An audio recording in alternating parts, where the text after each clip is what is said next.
नाही, त्याच्यामध्ये खरं पाहिलं तर या देशाचे गृहमंत्री आदरणीय अमित शाह सरांनी पुण्यामध्ये येऊन जे वक्तव्य केलं ते बोलणं योग्य वाटत नाही.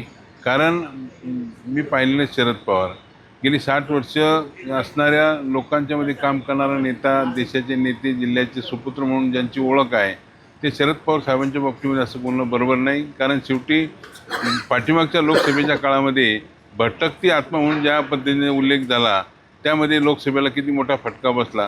त्याच माध्यमातून जर भ्रष्टाचारी सरदार म्हणून त्या ठिकाणी जर असं म्हणत असेल, तर या सर्व गोष्टीला कुठंतरी त्या ठिकाणी त्यांनी आत्मचिंतन करावं. 100% फरक पडेल. जर समजा त्यांनी त्यांच्यामध्ये सुधारणा केली नाही, त्याच्यामध्ये फटका बसेल असं या ठिकाणी खात्रीशीर सांगणारे सुद्धा जनता खूप आहे. त्यामुळं माझ्यासारखा कार्यकर्ता स्पष्टपणे बोलतो, त्याचं काही वावगं वाटून घ्यायचं काही कारण नाही. एवढंच या ठिकाणी मला सांगायचं आहे.